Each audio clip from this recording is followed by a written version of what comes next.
Mirëmbrëma të gjithëve, takohemi në këtë editorial të darkës,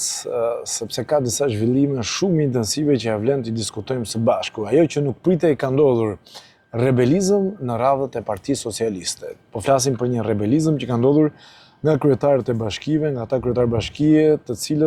bashkitë të cilëve janë propozuar që të mbyllen debate të forta në Kuç të Vlorës ditën e sotme, në atë zonë ku zoti Rama ka bërë her pas here parashikime dhe aty ka shkruar me stilolab se sa mandate do merrte Partia Socialiste në zgjedhjet e kaluara, por me sa duket në Kuç do të jetë dhe fillon edhe ajo që do të jetë rebelizmi dhe të shikojmë si do reflektohet kjo në zgjedhjet e ardhshme lokale ose parlamentare, qofshin.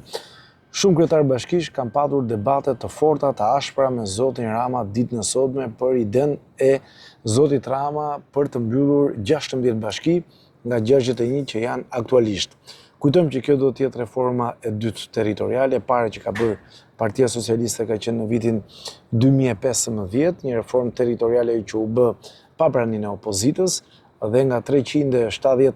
375 njësi bashkiake që kanë qenë atë periudhë kohe komuna bashki, shkuan në 61, tani do shkojnë në 46 nëse do të miratohen edhe ky ndryshim dhe surpriza radhës kush është? Zoti Rama ka paremëruar ditën e sotme në këtë mbledhje që mund të ketë edhe reformë tjetër. Pra, nga 46 mund të shkojë edhe në 36 sa ka qenë dikur në periudhën komuniste, mos gabojmë, ndarja territoriale. Pra kjo është një surprizë e madhe, por t'i marrim hapasapi diskutimet. Fillimisht ka patur një debat shumë të fortë me Adriatik Zotkanj, i cili është edhe kryetari i bashkisë së Poliçanit, ku zoti Rama ja ka quajtur si të turpshme shtyrjen që sipas zotit Rama i ka bërë banorëve të Poliçanit për të djegur teserat e antarësisë të Partisë Socialiste, kartat e EPS-s, me një reagim i zotit Zotkaj, turpësh për juve që do shkrini një bashki që ka 25 vjet që ju voton. Debati ka qenë me tone të forta dhe zoti Rama i ka larguar nga mbledhja Adriatik Zotkajn. Por nuk është dhe nuk dalon me kaq debate të forta me zonjën Mema, kryetaria e bashkisë së Dimalit, e cila gjithashtu ka bërë debat shumë të fortë me zotin Rama. I ka thënë që jemi bërë si kryetar komunash dhe kjo është totalisht e papranueshme. Madje zoti Rama aty ka shpërthyer, sipas informacioneve që kam dhe unë, dhe i ka thënë ju bëni si lider të mëdhenj dhe e ka përzënë edhe atë, ka patur edhe me atë debate, bëni si lider të mëdhenj, i ka thënë Jenica Spurdiak, dhe reagimi saj ka thënë tani kemi Belinda Ballukun, nuk na duhet më njëri tjetër, harroni njerëzit që ju kanë qëndruar afër sidomos në vitet e vështira të opozitës. Kanë qenë edhe debate me sa kryetarë bashkish të tjerë, edhe nuk do doja të citoja të gjithë, por ka qenë kundër kryetari i bashkisë të Divjakës, i cili gjithashtu pritet të shkrihet kjo bashki dhe të bashkohet me bashkinë e Lushnjës. Por gjithashtu ka edhe disa bashki të tjera që do shkrihen, po t'i marrim hapasapi, kanë filluar protestat. Zoti Rama i ka kundërshtuar ata, i kritikuar si persona që janë duke shtyr edhe këto protesta, pasi janë ata sipas tij që fshihen pas kësaj. Por pavarësisht kësaj proteste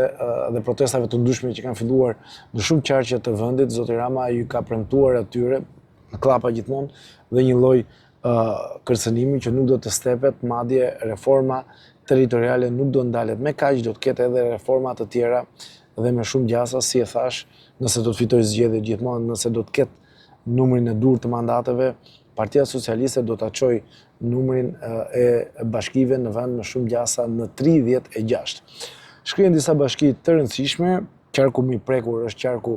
nga unë vi, qarku Gjirokastrës, 3 bashki, Memalia, Ikëlqyr dhe Libohov, të cilat do të shkrihen të gjitha dhe do bashkohen, Memalia me Tepelenën, Gjirokastra do të Libohova me Gjirokastrën dhe Këlqyra do bashkohet gjithashtu edhe ajo do shkojë me Përmetin. Këto janë 3 bashki, ka patur protesta nga kryetarët e bashkive, jo vetëm, por edhe nga banorët, të cilët e kundërshtojnë. Sipas tyre kjo është një shkelje identitetit dhe mbi të gjitha thelbi është që ata nuk janë pyetur. Ndërsa do shkrihet bashkia Fusharzit, e cila do bashkohet me Shkodrën, shkrihen bashki të tjera, Rogozhina do bashkohet me Kavajën, Poliçani që do bashkohet me Beratin, Dimali që i bashkohet Beratit. Pra janë 15 bashki, Selenica që i bashkohet Vlorës, pra janë 15 bashki, Cerriku që do t'i bashkohet Elbasanit, janë 15 bashki që do të shkrihen dhe do shkrihen në bashki të mëdha, nuk do ekzistojnë më si bashki. Banorët janë kundër,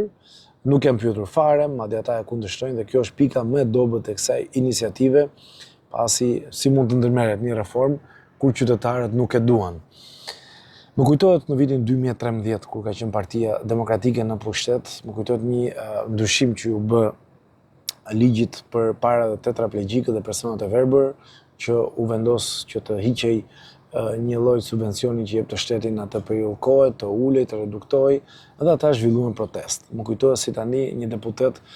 i Partisë Demokratike që ishte relatori i çështjes doli dhe tha, ju po bëni kot, ju po kundërshtoni kot. Ne këtë e bëjmë të gjithën në të mirën tuaj. Pra kjo është për ju, nuk është për ne. Pra po i jepnin më pak lek, po i jepnin më pak mbështetje dhe i thoshin kjo është në të mirën tuaj. E njëjta gjë më duket se ndodh edhe tani me Partinë Socialiste dhe kryesisht Zoti Rama që është iniciatori i kësaj reforme që i thotë kjo është në të mirën tuaj. Ndërkohë ata nuk e duan dhe prapë Zoti Rama insiston i thotë kjo është në të mirën tuaj. Pra është si të marrësh një pacient në spital, ti presësh dorën, edhe pse dora mund të jetë e shëndetshme, dhe ti thua shiko, kjo është në të mirën tënde. Ti nuk e di, po e di unë. Ndërkohë dhimbjen e ka ai banor, dhimbjen e ka ai pacient, dhimbjen e kanë dhe nuk e ndjen doktori që pret dorën, dhimbjen e ka gjithmonë pacienti. Dhe unë gjithashtu bashkohem me qindra me mira qytetarë në gjithë Shqipërinë kundër kësaj iniciative për të shkurtuar disa dhe për të mbyllur disa bashki shumë të rëndësishme dhe duke e njohur dhe duke ditur pak se çfarë ndodhi në vitin 2015, që shumë bashki të rëndësishme u mbyllën dhe jo vetëm që u mbyllën dhe komuna, por pati shkurtime në staf, pati më pak njerëz të punësuar, pra pati një efekt social, pati një efekt edhe në aspektet të tjera që lidhen me traditën, banorët u larguan, pati largime akoma dhe më shumë masive, pasi u zhduk edhe jeta administrative. Ndërkohë bie në sy ajo që është një tjetër thembër e akilit e kësaj, pra pikë dobët e kësaj draft reforme, ende nuk është bërë, mund të bëhet më shumë gjasa në shtator ose në tetor, por jo më vonë se tetori, sepse reforma e re territoriale duhet të miratohet dhe të jetë në fuqi të paktën 6 muaj para zgjedhjeve lokale të vitit 2027, kështu që nuk është se ka shumë kohë. Unë uroj shumë që të ketë një kthim pas nga ana e Zotit Rama, nga ana e maggjorancës dhe kjo gjë të mos miratohet, pasi banorët nuk e duan, por bie në sy që nuk preken bashkitë minoritare. Pra, 3 bashki minoritare do të vijojnë që të jenë të tilla dhe e bukur është që disa eksponent të maggjorancës deklarojnë që kjo është një kërkesë që vjen nga partnerë ndërkombëtarë të tjerë, por është e pavërtet, sepse në kushtet dhe kriteret e Bashkimit Evropian që Shqipëria duhet të ketë, kërkesat janë që kanë të bëjnë me element të drejtave të tyre, por jo që të kenë bashki. Dhe bashkia më problematike është ajo e Finiqit, për të cilën kanë patur edhe shqetësime ditën e sotme disa kryetarë bashkish, madje kanë akuzuar Zotin Rama se po bën disa qoka ndaj disa gazetarëve që kanë vëllezërit e tyre, konkretisht ndaj Zotit Filip Çakulli, që ka vllajën e tij kryetar të bashkisë Finiqit, dhe sipas edhe kryetares së bashkisë Dimalit, ja ka thënë në mbledhje këtë gjë, pra po them diçka zyrtare, mbledhjen që ka zgjatur 4 orë gjysmë ditën e sotme në Kuç, ajo ja ka thënë tekstualisht që po i bën një qok Filip Çakullit. Nuk besoj që të jetë një gjë e tillë, sepse nuk besoj që posti i kryeministit është për të bërë qoka, aq më tepër të jetë dhe të ekzistojë bashkia e Finiqit dhe të mbyllet një bashki, po flas për atë që e njoh mirë, bashkia e Libohovës, që është një bashki me jashtëzakonisht shumë tradita, madje është një nga bashkitë që ka qenë që në vitin 1920-1917 ndër të parat në gjithë Shqipërinë. Por për mua është shumë e rëndësishme kjo që ka ndodhur ditën e sotme, pra rebelizmi që ka ndodhur nga të paktën 10 kryetarë bashkish të Partisë Socialiste, kujtojmë nuk është pak, e dini pse, sepse ata njerëz të zgjedhur. Dhe pikërisht këtu shkojmë te ato ndryshimet e vitit 2008 që bëri Partia Socialiste, Partia Demokratike, PD-ja ka qenë pushtet në atë kohë, ku kryetari përcakton deputetin. Shumë pak deputet kanë ngritur zërin, për këtë reformë territoriale administrative, por ndërkohë janë kryetarët e bashkive, ata që kanë ngritur shumë zërin dhe po protestojnë. Pse? Sepse ata janë të zgjedhur, kanë përgjegjësi, kanë një fytyrë me qytetarët, kanë një fytyrë me banorët që jetojnë. Ndërsa një pjesë e madhe e deputetëve që dalin me lista të mbyllura as nuk janë ndjen fare,